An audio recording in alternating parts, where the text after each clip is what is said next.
Assalamualaikum warahmatullahi wabarakatuh. Perkenalkan, nama saya Kalina Petra Anwar dengan NIM 2101301019, program studi Teknologi Informasi kelas TI 1B. Jadi di sini saya akan menjelaskan sedikit tentang IP address. Jadi di sini saya akan menjelaskan tentang IP address dengan dosen pengampu Bapak Hendrik Setio Utomo, ST MMSI.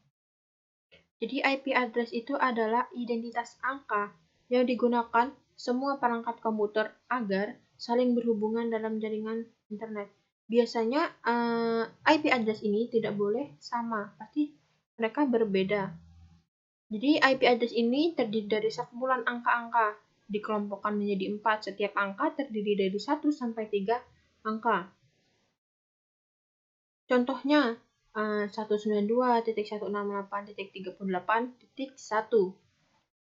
Fungsi IP address ada dua, yaitu sebagai identitas alamat perangkat dan sebagai alat identifikasi interface atau host.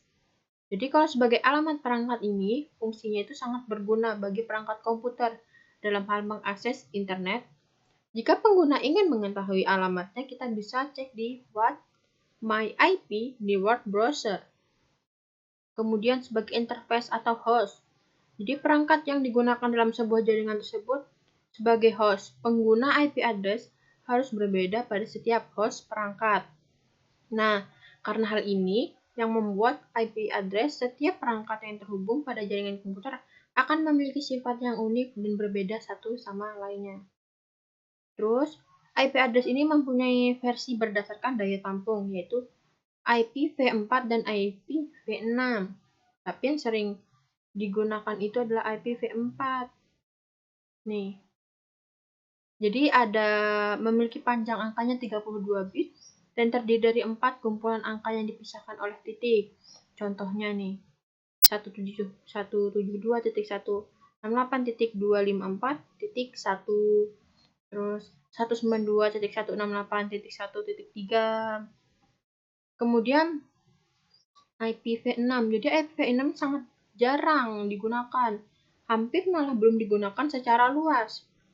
Tetapi diciptakan karena kapasitas IPv4 yang ini sekian menipis. Kemudian memiliki panjang 168 bit untuk IPv6. Contohnya seperti ini. Kemungkinan ya, seperti 40.282. Kemudian kategori IP address berdasarkan cakupannya ada public dan private. Di public ini memiliki luas cakupan yang lebih dari IPv4 sehingga dapat disimpulkan alamat yang digunakan perangkat komputer dalam jaringan global atau internet. Dengan menggunakan IP public ini, pengguna internet dapat mengakses internet. Kemudian private ini digunakan untuk mengakses internet. Penggunanya ini digunakan dalam sistem lokal seperti LAN. Sedangkan berdasarkan penyedia layanan internetnya ada dinamik dan statik. Dinamik ini dapat berubah-ubah dari waktu ke waktu. Jadi pengubahan IP yang tersebut sebenarnya karena penggunaan IP secara bergantian dan yang bertanggung jawab dalam hal ini adalah provider internet atau ISPF. Kemudian yang statik. Statik ini jika ingin mendapatkan maka wajib untuk membayar kepada provider. Hal ini karena IP yang sudah kita gunakan tidak akan berubah dari waktu ke waktu. Jadi di sini ada kelas IP, kelas A, B, C, D, E.